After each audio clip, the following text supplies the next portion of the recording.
নমস্কাৰ সকলোকে মৰমৰ ছাত্ৰী ছাত্ৰীসকল কেনে আছা ভালে আছা চাগে সকলে মই আজি তোমালোকৰ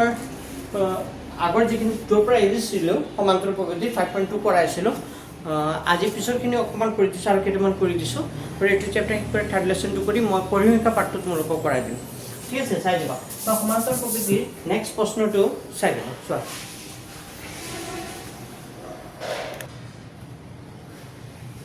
अच्छा सर 12 नंबर प्रश्न खूब दरकारी एक्सरसाइज 5.2 ओके साब पारे एक्सरसाइज 5.2 क्लास 10 ठीक है क्लास 10 एक्सरसाइज 5.2 12 नंबर अंकটো তো প্রশ্নটো কৈছে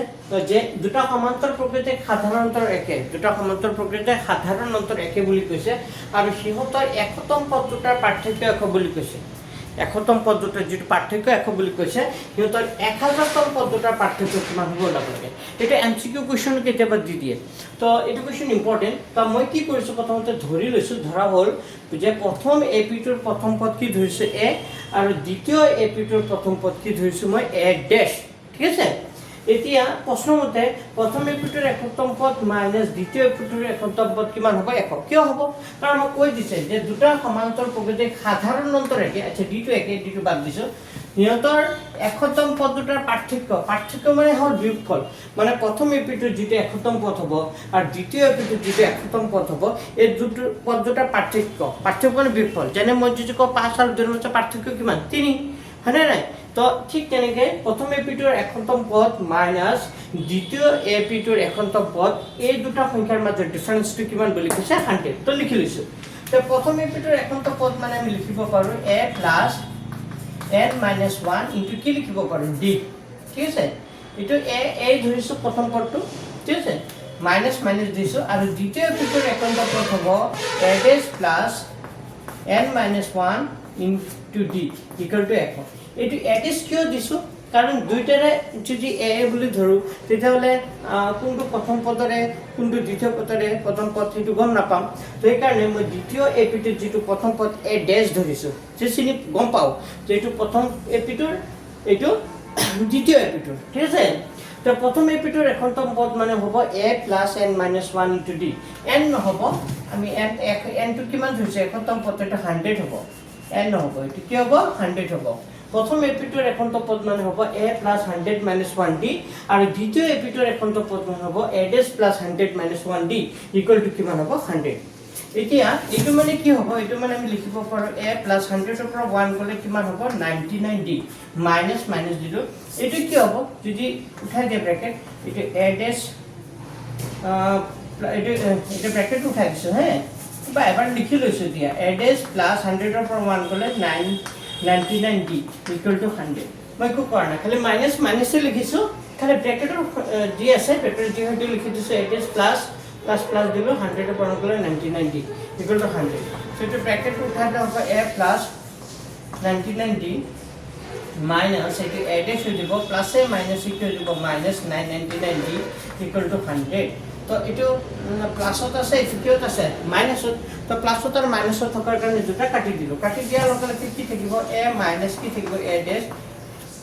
a minus a dash equal to 1 এটো মই সমীকৰণ নম্বৰ 1 দিলো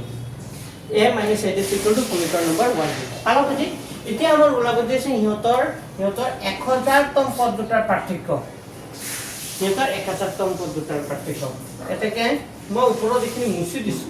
ঠিক আছে মুছি দি মই লিখিছো ওপৰৰ এইখিনি মুছি দিছো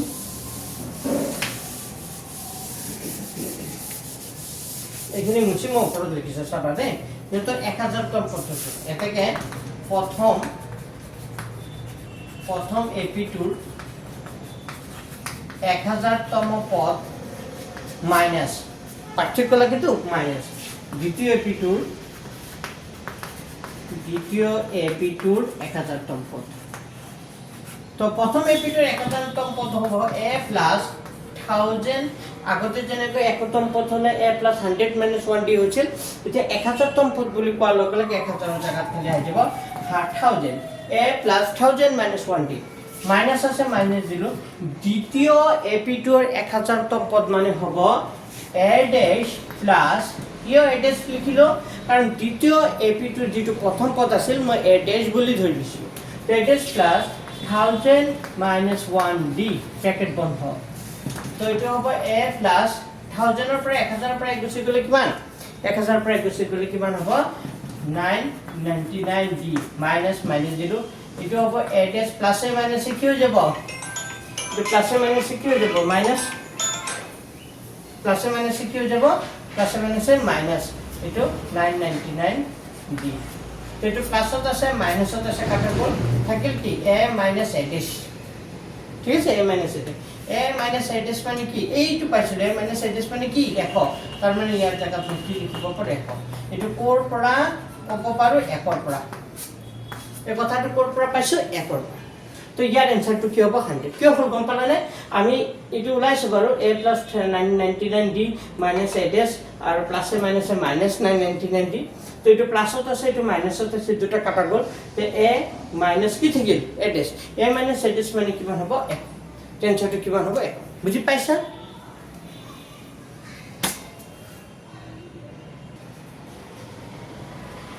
এটো চোৱা 11 নম্বৰ প্ৰশ্নটো চোৱা এটো কি বুলি কৈছে যে 3 15 27 39 সমান্তৰ প্ৰকৃতিৰ কোনটো পদ 54 তম পদতকৈ 132 ডাঙৰ হ'ব কোনটো পদ 54 তম প্ৰশ্নটো ভালকে পঢ়িবা যে কোনটো পদ 54 তম এইটো ইমান তম পদতকৈ 132 ডাঙৰ হ'ব তো দিয়া আছে 3 5 27 29 ইয়াত a মানে কিমান হ'ব 3 হ'ব d মানে কি হ'ব d টো কেনেকৈ ওলাই জানো d টো কি কৰে দ্বিতীয়টোৰ পৰা প্ৰথমটো মাইনাস কৰি তে দ্বিতীয় পদটো আছে 5 - 3 5 - 3 = কিমান হ'ব 2 বুজি পাইছা তে a আৰু d পাই গলো তো আমি নাজানো কোনটো পদ 54 তম পদতকৈ 132 ডাঙৰ হ'ব মই ধৰি লৈছো যে n তম পদটো n মানে নাজানো 10 নম্বৰ পদ হ'ব পাৰে 20 নম্বৰ পদ হ'ব পাৰে 1 নম্বৰ পদ হ'ব পাৰে তো n তম পদটো 54 তম পদতকৈ 132 ডাঙৰ ঠিক আছে তো n তম পদ মানে হ'ল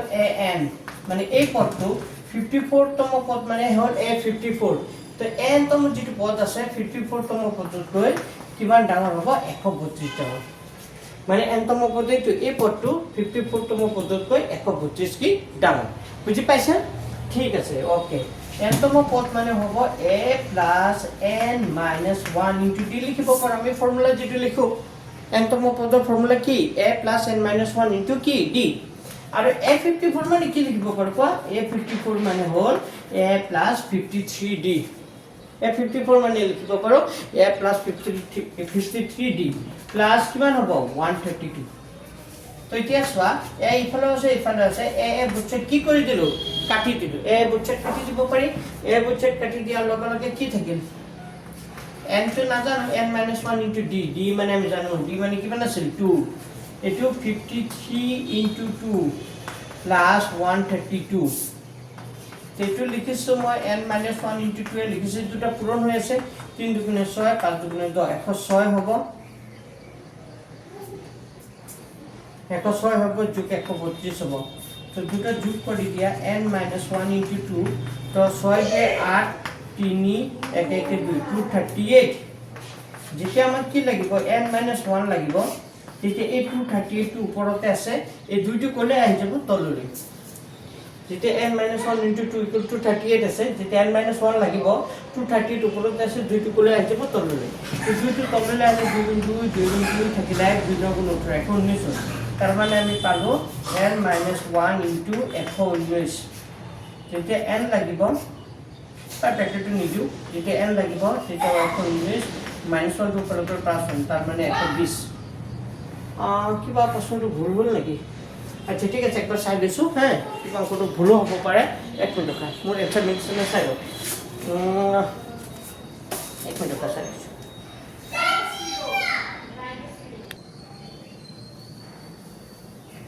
আচ্ছা কোনো ভুল আছে কি ভুল হৈছে মই কৈ আছো মই প্ৰশ্নতে ভুলকে লিখিছো না প্ৰশ্নটো ঠিকই আছিল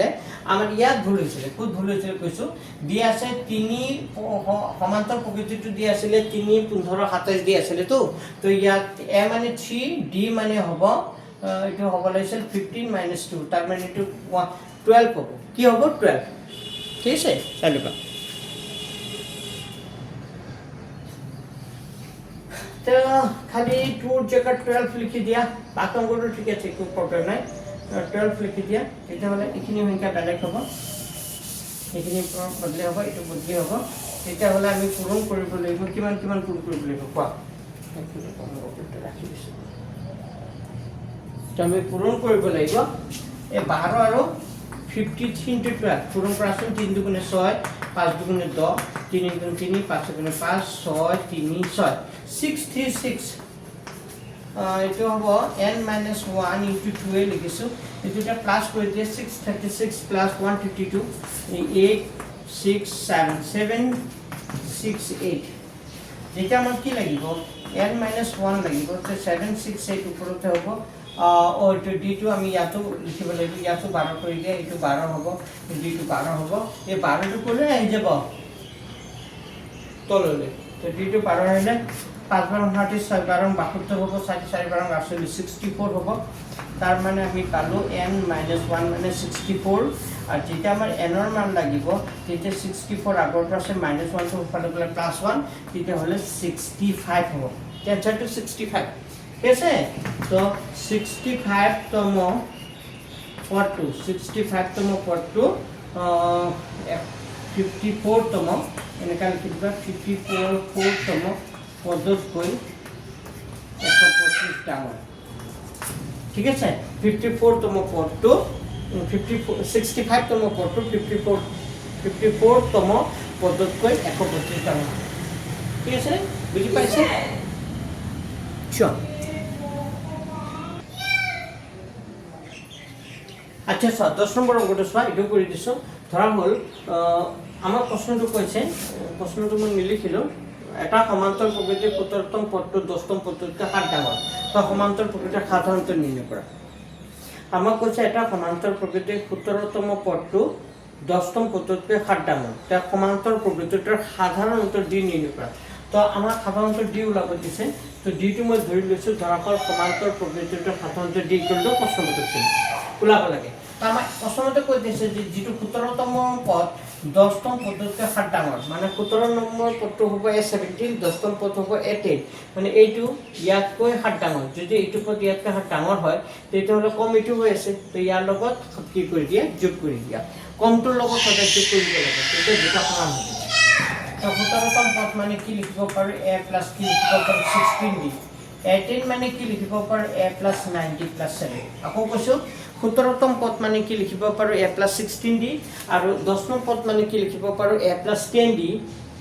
সৰি 10তম পদ মানে লিখিব পাৰো a + 9d প্লাস কিমান হ'ব 7 ঠিক আছে তো a বুঝছে এখানে কাটি দিয়া এটা বাফলে থাকে 16d উপৰৰ 90 টো বাফলে লয় না -90 = 7 তো 17 পৰা 9 গলে থাকিব 7 70 = 7 যেটা আমাৰ d লাগিব তো 7/7 হ'ব 7/7 হলে 7 7 কাটা গলে 1 তার মানে আমি গম পালো d মানে কি পালো 1 এটাকে এটা आंसर এটাকে লিখি দিবা এটাকে নির্ণয় সাধারণ অন্তর কি লিখিবা নির্ণয় সাধারণ অন্তর d ইকুয়াল টু কিমান হ'ব 1 তো এটা आंसर পাইছা বুজি আৰু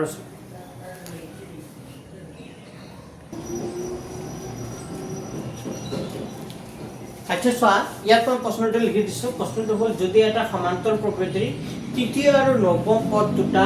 ক্ৰমে 4 আৰু -8 মানে নৱম আৰু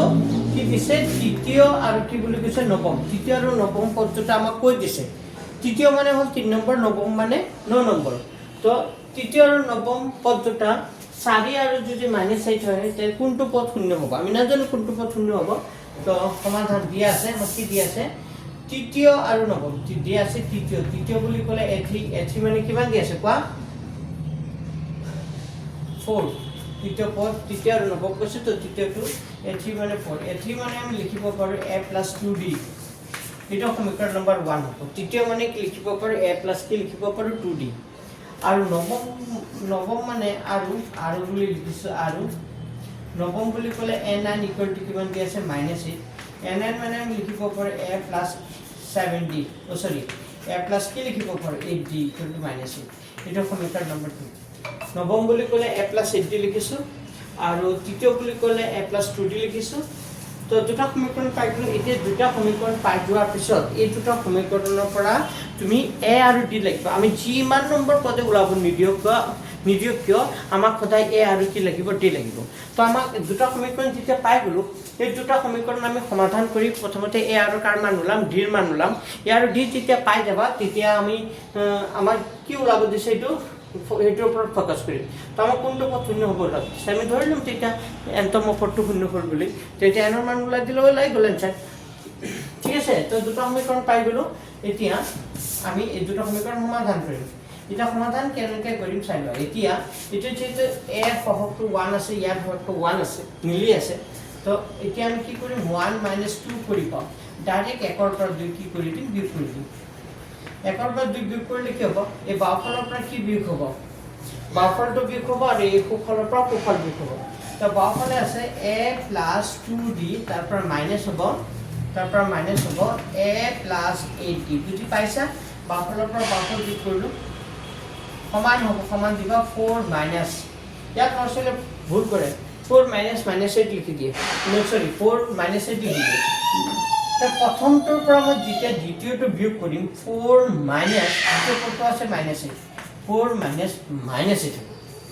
তেতিয়া কাহিনীটো কি হৈ যাব কেছটো হ'ব তেতিয়া a + 2d হ'ব -a হৈ যাব +a -8d হৈ যাব আৰু এইটো 4 হ'ব -a এইটো +8 হৈ যাব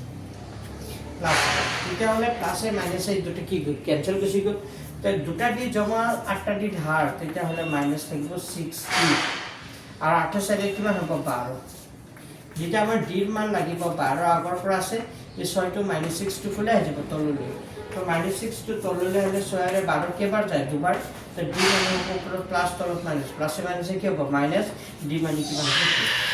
তো ডিৰ মান পাই গ'লো ডিৰ মান পাই যোৱাৰ লগে লগে এতিয়া ডিৰ মান তুমি 1 আৰু 2 যিকোনো এটা সমীকৰণত বহালে হ'ল তো ডিৰ মান মই 1 নম্বৰত বহাই দিম তো লিখিবা ইয়াত ডিৰ মান 1 নম্বৰত ডিৰ মান 1 নম্বৰত বহাই পাওঁ ডিৰ মান 1 নম্বৰত বহালে কি হ'ব a + 2d = 4 তো a মানে আমি জানো a মানে কিমান ও এটো না জানো ডি হে জানো ডি মানে আমি জানো ডি মানে কিমান 2 তো এই সমীকৰণটোত a + 2 * d ডি মানে কি লিখি দিবা -2 = 4 তো a প্লাস a প্লাসে মাইনাসে কি হ'ব -2 * 4 = 4 তো এইটো a লিখিলো 4 আগৰ পৰা আছে -4 টো সোঁফালে গুচি গ'লে এইটো কি হ'ব +4 -4 টো সোঁফালে গ'লে +4 তেতিয়াহ'লে মানে আমি পালো a মানে কি হ'ব 4 4 + 4 কিমান হ'ব 8 তো a মানে 8 d মানে -2 তো আমাক সুধিছিল যে কোনটো ইয়াৰ কোনটো পথ শূন্য হ'ব তো আমি ধৰি লম লেট বুলি লিখিছো ধৰি লৈছো যে n তম এইটো n তম দে n তম পদটো কি হ'ব শূন্য হ'ব আমি ধৰি লৈছো যে n তম পদটো কি হ'ব শূন্য হ'ব n তম পদ মানে হ'ব an n মানে 0 হ'ব n মানে আমি লিখিব পাৰো a + n - 1d = 0 হ'ব তো a মানে আমি অলৰেডি গম পালো a মানে 8 পালো প্লাস n - 1 d মানে পালো d মানে পালো -2 = 0 তেতিয়া ব্ৰ্যাকেটৰ টকাটো ৰাখিলো n - 1 * -2 এই প্লাস এইটো সমান্তৰাল সোঁফালে গুচি গ'লে কি হ'ব প্লাস এইটো সোঁফালে গুচি গ'লে কি হ'ব -8 তো কাম কৰো ইফালৰ পৰা ইফালে লিখিছো দেই তোমালোকে তলত লিখিবা জাকা কোলোৱা নাই বুলি ইফালে লিখিছো তেতিয়াহ'লে মই n - 1 যেটা আমাক লাগিব এইটো -8 আগৰ পৰা আছে এই দুইটো যদি ইয়াৰ লগত পূৰণ হৈ আছে দুইটো তললৈ আহি যাব দুইটো ক'লে আহি যাব -2 তললৈ তো -1 কাটি দিয়া 2 ৰে 4 কেইবাৰ যাব 4 কেইবাৰ যাব 2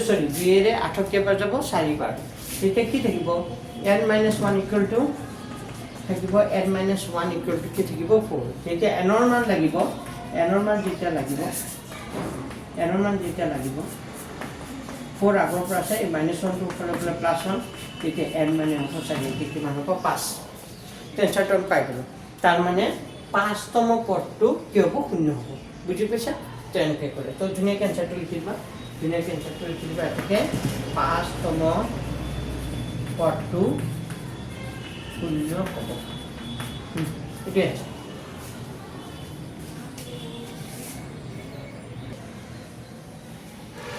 তো আমাক ইয়াত এটা প্ৰশ্ন দিছে এইটো প্ৰশ্ন খুবেই দৰকাৰী সংখ্যাখন কৰিব থাকি গ'ল মোৰ পাহৰি গৈছিলোঁ তো কৰি দিছোঁ 10 আৰু 250ৰ মাজত 4 গুণিতক কিমান আছে 10 আৰু 250ৰ মাজত 4 গুণিতক মানে 4ৰে হৰণ সংখ্যা কিমানটা আছে সেইটো ওলাব লাগে তো এনেকৈ লিখিবা 10 আৰু 250 সমাধান সলিউশন কৰিছোঁ 10 আৰু 250ৰ মাজত 10 আৰু 250ৰ মাজত থকা 4 গুণিতক 10 আৰু 250ৰ মাজত থকা 4 গুণিতকবোৰ হ'ল তো 10 আৰু 250ৰ মাজত 4 গুণিতক কি আছে 10 আৰু 250ৰ মাজত 4ৰ সংযোগ সংখ্যা আছে কি আছে প্ৰথম সংখ্যাটো হ'ব 12 11 যায় জানো 11 ঘৰত যায় জানো নাযায় তো 12 হ'ব প্ৰথম সংখ্যাটো পিছত আৰু 4 বঢ়াই দিয়া 12 পিছত কি হ'ব 16 তাৰপিছত 20 24 নিচিনা থাকে লাষ্টৰ সংখ্যাটো হ'ব 248 মানে 50তকৈ সৰু তো 249 ঘৰত নাযায় কাৰণ সংখ্যাটো 10 আৰু 250ৰ মাজত হ'ব লাগিব বিটুইন 10 আৰু 250 তো 10 আৰু 250ৰ মাজত 4 গুণিতক কেইটা হ'ব 12 16 20 24 248 তো কিমানটা আছে আমি নাজানো তো কিমানটা আছে সেইটো আমাৰ লাগে তো ইয়াত এ মানে হ'ব 12 ডি মানে হ'ব দ্বিতীয়টোৰ পৰা প্ৰথমটো মাইনাছ কৰি 16 মাইনাছ এ মানে হ'ব 12 ডি মানে হ'ব 16 মাইনাছ 12 তো 16 পৰা 12 গুচি গ'লে 4 আৰু লাষ্টৰ যিটো সংখ্যাটো এ এন বুলি কয় এ এন মানে হ'ব 248 এন মানে কিমান হ'ব 248 এন যদি 240 হয় তেতিয়াহ'লে এন ইকুৱেল টু প্ৰশ্নবোধক চিন মানে কিমানটা সংখ্যা আছে সেইটো কি কৰিব লাগে আমাৰ ওলাব লাগে ঠিক আছে তো আমি কাম কৰিম ইয়াৰ পৰা গ'লে ওলাই যাব n মানে আছে 248 n মানে আমি লিখিব পাৰোঁ a plus n minus 1d equal to 248 a plus n minus 1d equal to 248 তো a মানে হ'ল a মানে কিমান হ'ল a মানে হ'ল 12 তো 12 লিখিবা প্লাস n minus 1 লিখিবা d মানে কিমান আছে 24 লিখিবা equal to 248 তেতিয়া কাম কৰা কিন্তু n minus 1 into 4 ৰাখা n minus 1 into 4 ৰাখা 248 আছে এই 12 টো সমান্তৰাল কোফালে লৈ যায় 12 টো সমান্তৰাল কোফালে গুচি গ'লে কি হ'ব -12 তাৰ মানে হ'ব এতিয়া n - 1 into 4 তেতিয়া হ'লে 248 - 12 কৰিলে কিমান হ'ব 18 পৰা যিটো 6 4 পৰা গ'লে 3 236 তে 236 অফ কিমান হ'ব 236 এই যে 236 অফ আকৌ চাৰি হৈ যায় যেতিয়া এই চাৰিটো ইয়াৰ লগত পূৰণ হৈ আছে তো চাৰিটো 236 ৰ ক'ত আহিব তলত আহিব n - 1 যেতিয়া লাগিব তেতিয়া 236 ওপৰতে চাৰিটো তলত আহিব তো 4 5 গুণ কিমান হ'ব 20 থাকে কিমান 20 21 22 3 থাকে 36 হ'ব 4 9 গুণ কিমান হ'ব 36 তাৰ মানে 59 যেতিয়া n - 1 যেতিয়া লাগিব n - 1 মানে কি পালো 59 যেতিয়া আমাক কি লাগিব n লাগিব 59 আগৰ পৰা আছে -1 টো ফলত কি হ'ব +1 তেতিয়া হ'লে কিমান হ'ব 60 এনসাৰ আমাৰ ওলাই গ'ল কিমান হ'ব 60 আমি গম পালো 10 আৰু 250 ৰ মাজত 4 গুণিত কিমানটা আছে 60টা আছে তো ধুনীয়াকৈ এনসাৰটো লিখি দিবা তাকে 10 আৰু 250 ৰ মাজত কিমানটা 10 আৰু 250 ৰ মাজত 4 গুণিত ইমানৰ মাজত 4 গুণিত 60টা আছে 60টা আছে এনেকা লিখি দিবা হা এনেকা লিখি দিবা যে 10 আৰু 250 ৰ মাজত 4 গুণিত 60টা আছে তো বুজি পাইছা চাগে অলপ মোৰ বুজোৱাটো তো জনাবা মই অনলাইন ভিডিঅ' নতুনকৈ বনাই আছোঁ নতুনকৈ অকণমানতো সময় লাগিবই আৰু এনেতো অফলাইন পঢ়াওঁৱে কিমান ল'ৰা ছোৱালীয়ে পঢ়াইছে হিচাপ নাই আজিতো 2014 চনৰ পৰাই পঢ়াই আছোঁ 2014 চনৰ পৰা 2025 ইয়াৰ আগৰ পৰা পঢ়াইছোঁ কিন্তু 2014 চনৰ পৰা 19ৰ ল'ৰা ছোৱালী পঢ়াওঁ 19ৰ পঢ়াইছোঁ আৰু এইটোৰ পঢ়াইছিলোঁ যে এইটোৰ ইমান নপঢ়াওঁ এইটোৰ এটা বেচ আছে মাত্ৰ তুমি 9 আৰু 10ৰ বেছি বেচ আছে তো এতিয়ালৈকে যিমান পঢ়াইছোঁ খুব ভাল ৰিজাল্ট কৰিছে আশা কৰিছোঁ অনলাইনত যিখিনি বুজাই আছোঁ সেইখিনিও ভালকৈ বুজি পাবা আৰু তোমালোকে ছাকচেছ হ'ব পাৰিবা ঠিক আছে মোক ছাপোৰ্ট কৰি যাবা তোমালোকে মই ভাবোঁ তোমালোকে ছাকচেছ হ'বা আৰু মোৰ ফালৰ পৰা মই যিমান পাৰোঁ চেষ্টা কৰিম তোমালোকক মোৰ যিখিনি নলেজ মোৰ যিখিনি অভিজ্ঞতা এই 15 বছৰ কাম পঢ়োৱা হৈ গৈছে এই 15 বছৰ যিকোনো অভিজ্ঞতা মই তোমালোকক চেষ্টা কৰিম ঠিক আছে